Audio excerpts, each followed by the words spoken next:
வணக்கம். செல்வகுமாரின் ஆந்திர பிரதேசம், தெலுங்கானா, மகாராஷ்டிரா வழியாக கடக்க போகிற காற்றழுத்த தாழ்வு மண்டலம், அதனால் ஏற்படக்கூடிய பாதிக்கும் மழைப்பொழிவு குறித்த ஆய்வறிக்கையும் எச்சரிக்கையும். அதிகாரப்பூர்வ வானிலை அறிக்கைக்கும் இந்திய வானிலை ஆராய்ச்சித்துறை அறிக்கையை பார்க்கவும்.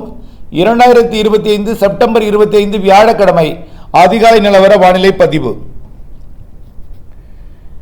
தற்பொழுது ஒடிசா கடலோரம் உருவாகி தெற்கு நோக்கி நகர்ந்த ஆந்திர பிரதேச எல்லையை அடைந்திருக்கக்கூடிய காற்றழுத்த தாழ்வு பகுதி தீவிர தாழ்வு பகுதியாக மாறியிருக்கு. இது இன்றைக்கு காற்றழுத்த தாழ்வு மண்டலமாக தீவிரமடைய போகிறது.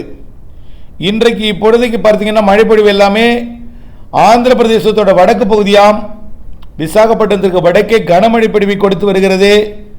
ஏன் நாக்பூர் வரைக்கும் உள்ள மகாராஷ்டிரா பகுதி, சத்தீஸ்கர் பகுதி, ஒடிசா பகுதி, வடக்கு ஆந்திர பிரதேசம், ஹைதராபாத் தெலுங்கானாவின் வடக்கு ஓரம், கிழக்கு ஓரம் நல்ல மழைப்பொழிவை கொடுத்து வருகிறது.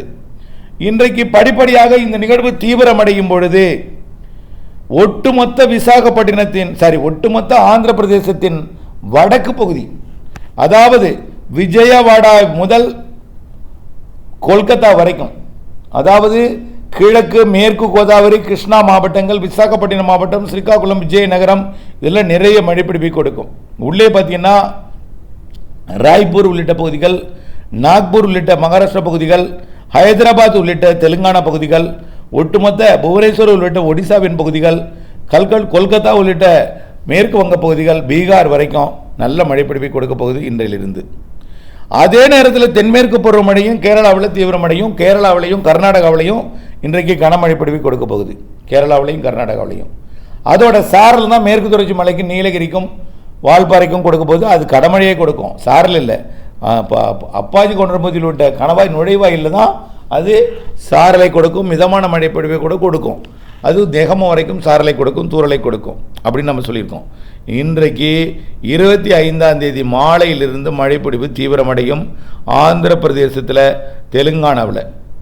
இன்றைக்கு நள்ளிரவு முதல் தெலுங்கானாவின் ஒட்டுமொத்த பகுதிக்கும் வடக்கு ஆந்திர பிரதேசத்திற்கும் விஜயவாடாவிற்கு வடக்கே உள்ள கிருஷ்ணா மாவட்டம், அதற்கு வடக்கே உள்ள மாவட்டங்கள் எல்லாமே ஒட்டுமொத்த தெலுங்கானாவிற்கும் இன்று இரவு முதல் கனமழை பொழிவை கொடுக்க போகுது. நாளைக்கு வெள்ளிக்கிழமை 26ஆம் தேதி விஜயவாடா ஹைதராபாத் இடைப்பட்ட பகுதிக்கு மிக கனமழை பொழிவையும், அப்படியே நாக்பூர் வரைக்கும் ஒட்டுமொத்த தெலுங்கானா, ஆந்திர பிரதேசம், அதுலேயும் குறிப்பாக நாக்பூர், ஹைதராபாத், விஜயவாடா இடைப்பட்ட இந்த பகுதிகள்லாம் மிக கனமழை பொழிவை கொடுக்கும். 26ஆம் தேதி மாலை இரவில் அதாவது இன்னும் மழைப்பொழிவு தீவிரமடையும். குறிப்பாக மகாராஷ்டிராவின் சோலாப்பூர், அப்படியே ஹைதராபாத், விஜயவாடா, அதாவது ஹைதராபாத்துக்கு விஜயவாடாவுக்கு தெற்கு புறமா ஸ்ரீசைலம் அணைக்கட்டு பகுதி நம்ம சொல்லிகிட்டே இருக்கோம். ஏற்கனவே கிருஷ்ணாவில் வெள்ளப்பெருக்கு ஏற்பட்டிருக்கு. கிருஷ்ணாவில் தண்ணீர் அதிகமாக திறந்து விடப்பட்டிருக்கு. அதாவது கர்நாடகாவிலிருந்து கிருஷ்ணா நதி நீர் அதிகமாக திறந்து விடப்பட்டிருக்கு. மகாராஷ்டிராவிலிருந்தும் கோதாவரியிலிருந்து தண்ணி நிறைய வந்துட்டு இருக்கு. கோதாவரி கிருஷ்ணாவில் நிறைய வந்து ஏனாம், புதுச்சேரியோட ஏனாம் பகுதியில் வந்து கரை கிடக்குது கோதாவரி. அதே போல் கிருஷ்ணா மசூலிப்பட்டினம் அருகே கரை கிடக்குது. விஜயவாடா வழியாக மாநகரமாக விஜயவாடா, அதாவது தலைநகர் பகுதியாக இல்லாவிட்டாலும் பெரிய ஒரு ரயில் நிலையத்தை கொண்ட பெரிய அளவில் ஜங்ஷன், 22க்கு மேற்பட்ட ஜங்ஷன் இருக்குது, பிளாட்ஃபார்ம் இருக்குது. 20 பிளாட்ஃபார்ம் கொண்ட பெரிய ஒரு ரயில் நிலையம் கொண்ட விஜயவாடா மிக கடுமையான ஒரு வெள்ள பாதிப்பை இது ஏற்படுத்தும் என்று எதிர்பார்க்கப்படுகிறது. ஆற்று தண்ணீரும் மழை தண்ணீரும் சேர்ந்து கொண்டு ஸ்ரீசைலத்திலிருந்து அதிகமான தண்ணீர் திறப்பதற்கு வாய்ப்பு இருக்குது. 26ஆம் தேதியிலிருந்து கனமழை கொட்ட போகுது. ஸ்ரீசைலம், சோலாப்பூர், விஜயவாடா இடைப்பட்ட பகுதி அதிகமான மழைப்பொழிவை கொடுக்கும். ஹைதராபாத்துக்கும் மழைப்பொழிவை கொடுக்கும்.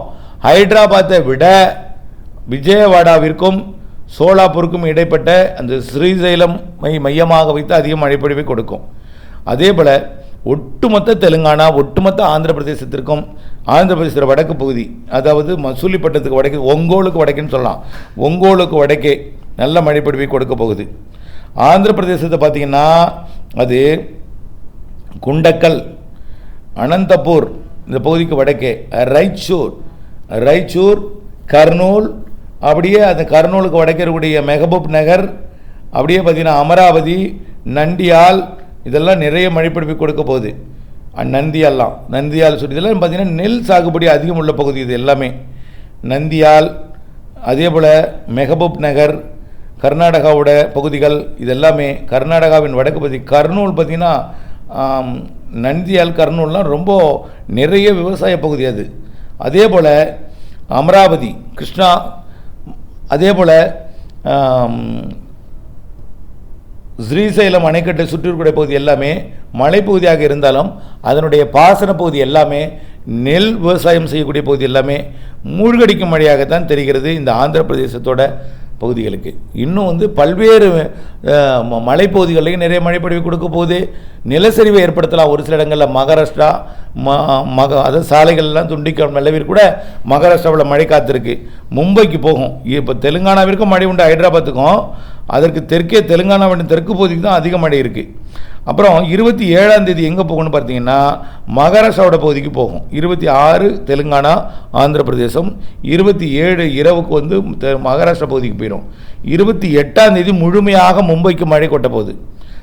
ஞாயிற்றுக்கிழமை 28ஆம் தேதி ஞாயிற்றுக்கிழமை. அப்போ நம்ம மழை காற்று திசை மாறும் என்பதனால தான் நமக்கு ஞாயிற்றுக்கிழமை மழை ஓயுது. தமிழ்நாட்டில் மழை ஓயறதுக்கு காரணம் காற்று மகாராஷ்டிரா நோக்கி மும்பை நோக்கி திசை மாறணும், அரபிக்கடல் காற்று. அப்போ தென்மேற்கு பருவ காற்று மும்பை நோக்கி திசை மாறி இருக்கும். கோவாவுக்கு வடக்கே காற்று அதிகமாக இருக்கும். குஜராத்துக்கும் மகாராஷ்டிராவிற்கும் கோவாவுக்கு தான் மழைப்பொழிவை கொடுக்கும். அதாவது அதுவும் கர்நாடகா பகுதிக்கு தான், மகாராஷ்டிரா பகுதிக்கு தான் ரத்னகிரி, மும்பை, அப்படியே மகாராஷ்டிராவோட பெரும்பாலான உள்பகுதிகள் அவுரங்காபாத், அஜந்தா, எல்லோரா, நாசிக் உள்ளிட்ட பகுதிகள், அப்படியே வடக்கே சூரத் உள்ளிட்ட குஜராத் பகுதிகள், அகமதாபாத் உள்ளிட்ட பகுதிகள்லாம் 28, 29 நிறைய மழை பொழிவு இருக்குது. இதில் மழையை அதிகமாக பெய்யக்கூடிய இடம் மகாராஷ்டிராவின் தலைநகர் பகுதி மும்பை. இப்போ இந்த மழை, இந்த நிகழ்வு கரை கடந்து அரபிக்கடல் போகிற காரணத்தினால அதிக மழை பெறக்கூடிய இடம் விசாகப்பட்டினம், காக்கிநாடா, ஏனாம், பீமவரம், அதே போல் அதை விட கூடுதலாக விஜயவாடா, அதை விட கூடுதலாக அந்த ஸ்ரீசைலம் அணைக்கல் சுற்றுவட்டார பகுதிகள், நந்தியால், அப்படியே பார்த்தீங்கன்னா ஹைதராபாத் உள்ளிட்ட பகுதிகள், அதிலிருந்து மும்பை வரைக்கும். ஹைதராபாத்தோட தெற்கு பகுதி ஒட்டுமொத்த மும்பை இதான் அதிக மழை இருக்கும் என்று எதிர்பார்க்கப்படுகிறது. இது 1ஆம் தேதி 2ஆம் தேதி வரைக்கும் குஜராத்தில் இருந்து செயலிழக்கும். அதுக்கப்புறம் அடுத்த சிஸ்டம் வளிமண்டல சுழற்சி உருவாகி தமிழ்நாட்டுக்கு மழைப்பொழிவை கொடுக்க போகுதுன்னு நம்ம ஏற்கனவே சொல்லியிருக்கிறோம். அதே போல் ஆந்திர பிரதேசத்துக்கு அடுத்தடுத்த நிகழ்வு காத்திருக்கு. இந்த நிகழ்வுக்கு அடுத்தபடியாக வரக்கூடிய 1ஆம் தேதி 2ஆம் தேதி இன்னொரு நிகழ்வு வரப்போகுது. அது மகாராஷ்டிரா போனாலும் 1ஆம் தேதி 2ஆம் தேதி இன்னொரு நிகழ்வு விசாகப்பட்டினம் அருகே விசாகப்பட்டினம் தெற்குப்புறம் காக்கிநாடா, விசாகப்பட்டினம், மசூலிப்பட்டினம் இடைப்பட்ட பகுதிக்கு நிறைய மழைப்பொழிவு 3ஆம் தேதி கொடுக்க போகுது. 3லேருந்து நிறைய மழைப்பொழிவை மீண்டும் அடுத்த சுற்று மழை. அடுத்து 8ஆம் தேதி ஸ்ட்ராங்கான ஒரு சிஸ்டம் வரப்போகுது நம்ம சொல்லிகிட்டே இருக்கோம். அது மிக வலுவான நிகழ்வாக இருக்கும். 8ஆம் தேதி வாக்கில் வர்றது. 8ஆம் தேதிக்கு பிறகு ஒரு வடகிழக்கு பருவமழை 18ஆம் தேதி தொடங்கக்கூடிய சிஸ்டம் ஸ்ட்ராங்காக இருக்கும். இவையெல்லாம் நிறைய மழைப்பிடிப்பை தரக்கூடியது நிகழ்வுகள். தென்மேற்கு பருவமழைக்கு அடுத்தபடியாக வடகிழக்கு பருவமழையும் ஆந்திராவுக்கு நிறைய தர இருக்கிறது. குறிப்பாக தெற்கு ஆந்திராவிற்கு வடகிழக்கு பருவமழை நிறைய மழைப்பிடிப்பை தரும் என்பதில் எந்த மாற்றமும் இல்லை. தொடர்ந்து இணைந்திருங்கள் அப்டேட்ஸுடன். நன்றி.